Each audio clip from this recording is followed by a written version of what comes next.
Sejarah Rumah Gedung di Bili Arun. Rumah Gedung terletak di Desa Bili Arun di Gelumpang 3 Pidi. Rumah Gedung ini dibangun pada tahun 1818 oleh Ule Balang di Bili Arun, Ampun Raja Lamkuta, putra seorang Ule Balang yang tinggal di rumah raya sekitar 200 meter dari rumah gedung tersebut. Pada masa penjajahan Belanda, rumah ini sering digunakan sebagai tempat untuk mengatur strategi perang yang diprakarsai oleh Tengku Raja Lamkuta bersama dengan rekan-rekannya. Tengku Raja Lamkuta akhirnya tertembak dan syahid saat digelarkan aksi kepung yang dilakukan oleh tentera Morsase di Pulau Syahi, Kemala, berkat adanya informasi yang didapatkan dari informan atau cuak. Jasadnya Tengku Lamkuta kemudian dikuburkan di pemakaman raja-raja di Desa Arun yang tidak jauh juga dari rumah gedung ini. Perjuangan Raja Lamkuta kemudian dilanjutkan oleh adiknya Tengku Cut Ahmad, akhirnya mengambil alih lagi kekuasaan ketika Cut Ahmad berusia 15 tahun untuk memimpin perjuangan melawan Belanda. Namun beliau juga syahid ditembak oleh Belanda yang juga ketika itu rumah gedung lagi dikepung.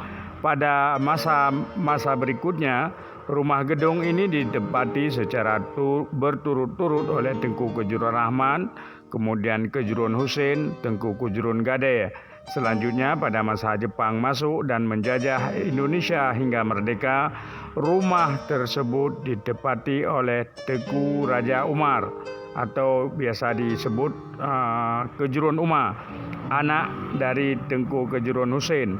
Setelah Tengku Raja Umar ini meninggal, rumah ini ditempati oleh anaknya Tengku Muhammad. Pengurusan rumah gedung dipercayakan kepada Cut Maidawati, anak daripada Tengku Ar-Rahman. Tengku Ar-Rahman mewarisi tersebut berdasarkan musyawarah keluarganya dari ayahnya yang bernama Tengku Ahmad alias Ampun Muda, yang merupakan anak daripada Kejuruan Gade. Sederetan kisah-kisah sedih di rumah gedung ini yang memiliki sejarah tersendiri bagi rakyat Aceh. Di tengah isu politik pada masa akan dicabut DOM, daerah operasi militer, pada tahun 1999 saat Jenderal Wiranto menjabat, di sini terjadi pelanggaran HAM berat yang dilakukan oleh Tentara Republik Indonesia. Semenjak tahun 98, rumah gedung ini telah dijadikan tempat tahanan sekitar lebih daripada 50 orang lelaki dan perempuan yang dituduh terlibat di dalam gerakan Aceh Merdeka. Namun dari penuturan seorang korban, ketika korban yang sempat ditahan di pos statis selama 3 bulan, dia telah menyaksikan 78 orang dibawa ke pos ini dan mengalami penyiksaan.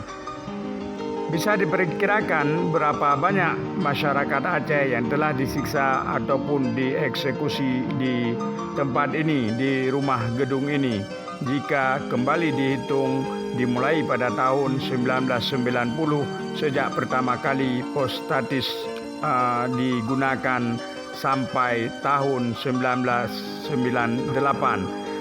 Saat tim Komnas HAM melakukan penyisiran dan penyidikan di rumah gedung, tim juga menemukan berbagai barang bukti seperti kayu, kabel, balok dan berukuran 70 cm yang digunakan untuk alat penyiksaan terhadap korban masyarakat sipil Aceh. Bahkan pada tanggal 12 Agustus, tim Komnas HAM yang dipimpin oleh Baharudin Lopa melihat dan mencari bukti kebenaran tentang terjadinya pelanggaran HAM di rumah yang sangat bersejarah ini. Karena bukti-bukti penanda rumah ini telah hilang dan kemudian rumah ini dibakar oleh massa sehingga hilanglah bukti kekejaman, kejahatan kemanusiaan yang telah dilakukan oleh negara terhadap rakyatnya.